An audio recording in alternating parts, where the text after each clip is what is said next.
Today, we got a special guest on the show. Yes, A sir. name that was built through the grind, not hype. Zion Obanla. And as y'all know, I'm Coach Will. I'm Coach Core. Before we jump all the way into like your collegiate career, man, you have a unique background of how you even got into basketball, and I would like you to share that. Yeah, of course. Growing up, I was very athletic. I played a lot of soccer growing up, through high school. I played a little bit of football before high school. I was good at football, but soccer was like my main sport. I didn't play basketball in high school. Hit a growth spurt after senior year from 6 foot to 6'2". My dad, he helped me try something new, go play basketball.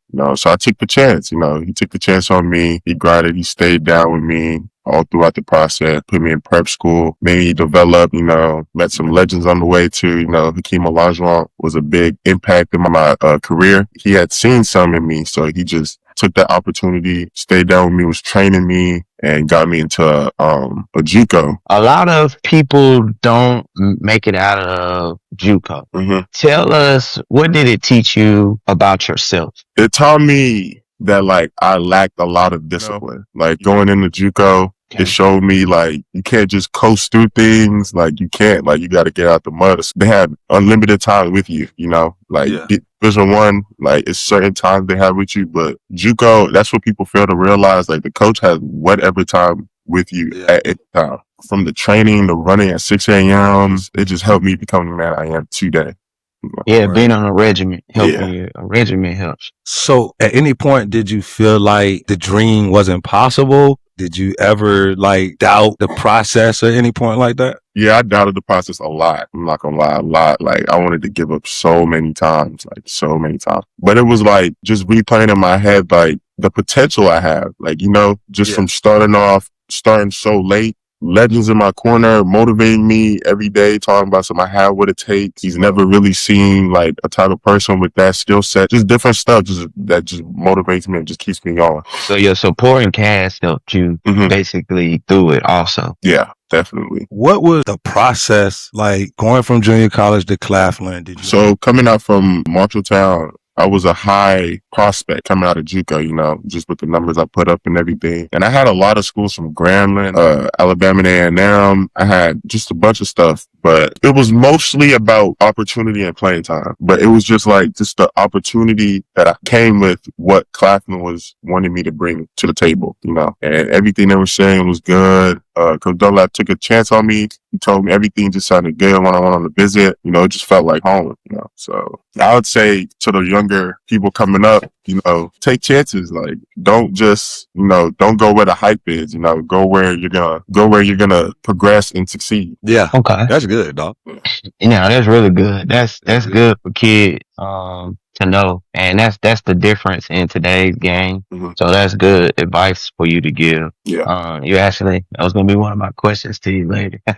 You said what? That was going to be one of my questions to you later on. Oh, yeah. When you got to Claflin, you became presence immediately. What changed mentally? What changed when I got to What changed? How was your mental? Because JUCO to the CIAA, it's a different. Yeah, it is. Different. Yeah. I say the difference was just having that next step to professionalism. JUCO was just out the mud. Now it's real. It's real. You just got to put everything you learned in JUCO together and just mesh it up into the new spot you're in. So, just going about everything like a pro, I'd say. Did you feel like Claflin was the last stop? Yes, okay. I did. So let me ask you this then, when you say that, do you feel like D2 opened your eyes up to say that you could do more? It opened my eyes up and say I could do more. Me personally, I didn't want it to end at Claflin. But, with all the COVID and the JUCO rules and everything, I was let known late that I had another year. So my mindset at Claflin was, it's now or never, So it was I was going hard. And I'm grateful for, the staff telling me late that I had another year so I could keep to what's present, Yeah. You saying that you're happy that they told you late. Mm-hmm. So are you saying that if they would have told you it was another year, you wouldn't have worked as hard? Oh, no. Or I'm just asking. Because, yeah. Because, a lot of kids do that and they think that it's a lot of time I got a lot of time instead of putting boots to the ground and getting Right. to it right now. Me personally, no. I feel like if I would have known that I had an extra year coming, I would have went even harder, just to showcase more that I have. Yeah, more that like, yes, I can go play at that level, Okay. and make an impact early. So yeah, nah. I feel like me personally, I would have had a level head. So I wouldn't have gotten high, low, none of that. At the end of the day, my main goal was to win a championship, and we came close both years. So I fell short.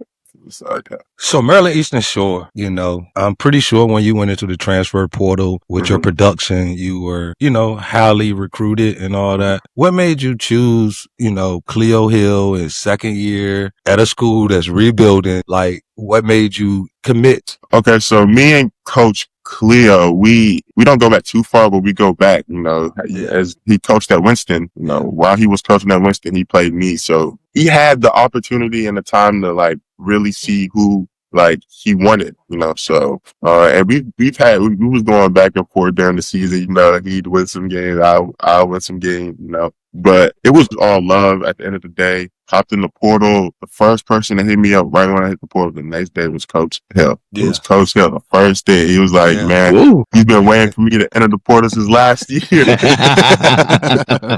So he ain't waste no time. Everything he was saying was good. Instantly set up a visit. Right when I went to the visit, loved it. Everything about it. Everything he was saying, the rebuilding he was trying to do, I was all for it. I was all for it. Just knowing his resume and the championships he's brought, I felt like this was a good fit for me and what I'm trying to do and achieve. So with that, how do you feel you develop under Coach Hill's coaching staff at Maryland Eastern Shore? I feel like I've developed a lot, mainly as a person, like Coach Hill, Coach Beck, Coach Ellis, Coach Hurd, they teach more about life situations with basketball, how basketball is going to take you a lot of places, a lot of opportunities, how you carry yourself, how you go about certain stuff when you're working out, it's just family oriented here, and that's what I really like about this place. Cause it's like the game's a game, but it's how you carry yourself after the game,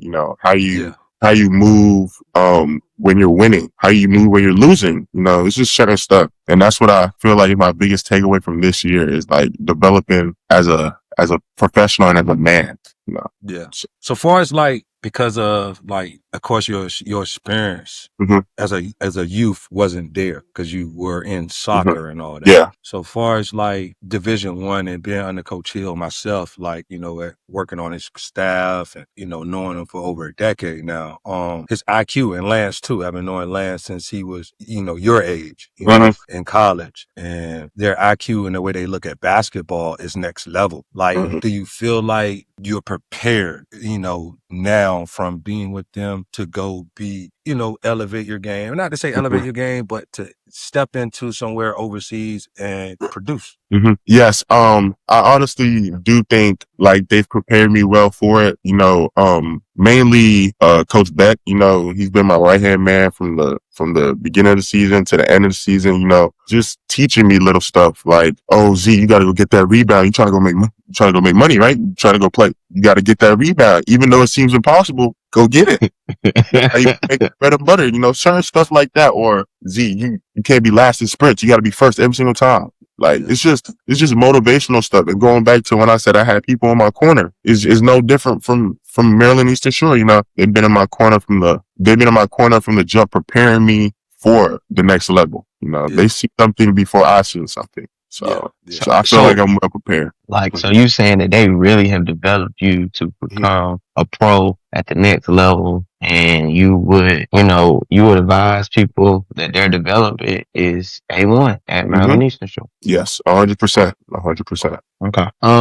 At D1, when you did decide to do it, when did it in your brain you say, I belong here? Is it like a certain game? Is it a certain time period that you went through? I'll say the moment I realized is when Coach Hill picked me to go for media day. That it gave me a lot of confidence to know that he has all confidence in me. It gave me confidence to go show out and go do what I was recruited to do, just a lot of trust. Like, that's a good feeling to have from your head coach, Yeah. Coming here, I wouldn't say I was a leader. I wasn't very much a vocal leader, Yeah. but coming here, like, he emphasized that. He was like, he needed me to be a vocal leader here, and then just coming in here and just getting all that trust from him is just, it's just life changing, It's just, yeah. Yeah. That's what's up, dog. Yeah. That's what's up. So look, man, like, we can't get off here without talking about and praising you and giving you your flowers, man. You have been named. You're welcome. You have been named to the HBCU All-Star team, man. All right, Like, thank you. Congrats. what was the Congrats. feeling when you seen that you was on the team? Because I mean, they nominated a lot of people, but Yeah.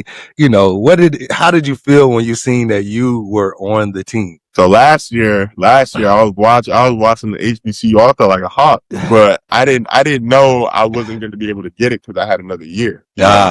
So they had told me that year that, like, oh, you can't get it if you have another year. So this year I was watching it again like a hawk. Yeah. And it just seeing my name and like my picture like pop up on the thing is just amazing, It's just like I wouldn't, like, you couldn't tell me when I was 16, 17, I'd be looking at myself. Yeah. Looking at myself getting picked to be an HBCU All-Star. So it's a blessing, Gotta thank God first, I thank my parents, people that's been by my side, my coaches, everybody, Couldn't have done it without them. So, yeah. Man, JUCO to being a HBCU All American. Man, that's flowers to you. That is hard. I've seen a lot of guys not finish the process because it gets hard. And you not growing up in it. I hear your validation and you like, hey, I was very excited. Like, Yeah.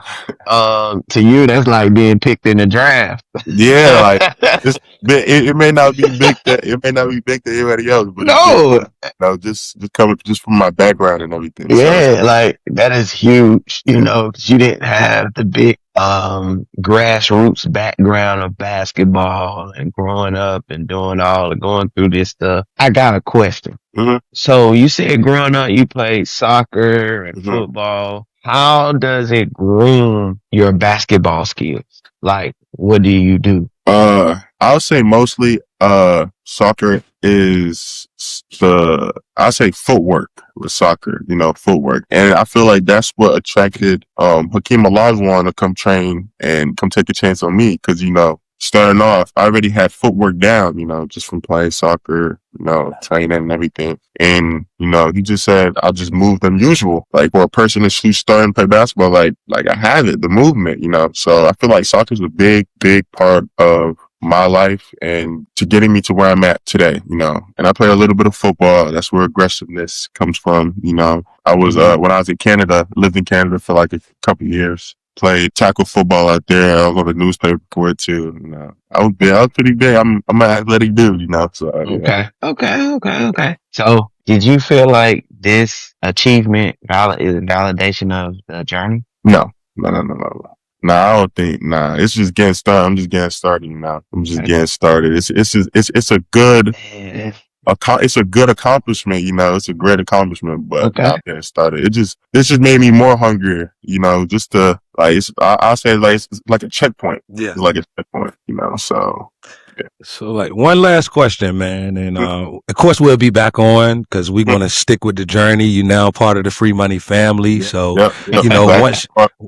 Hey, welcome to be. Hey, look, we're happy to have you. Another great athlete that we can advise and help in any way. We here for you, man. And of course we'll get back on when you decide where you're going to go play overseas or whatever your next step is, G League or whatever. We for sure will be the first people to get on with you and celebrate you all the way through the way. But with that being said, man, like, after the HBCU All-Star game, what's next for you? I'm just gonna let the HBCU All-Star just determine. Just because, there's a lot of opportunities there. Been in the gym every day nonstop. I'm going out there to prove a point. You can't get selected and just feel like you just made it and just be satisfied.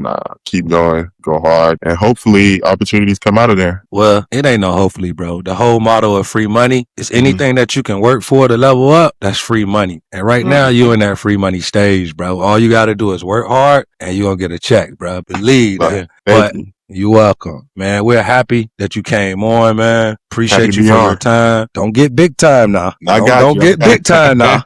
Don't get big time now.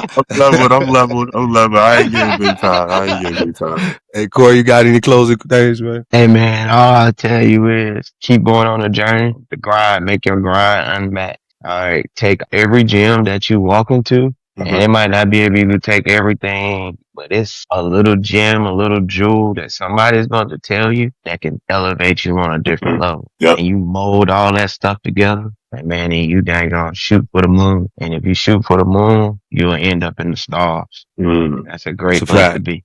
Never heard that one before. I like that. To the moon. Hey, with that being said, family, thank y'all for another episode. Peace. Thank y'all. Peace.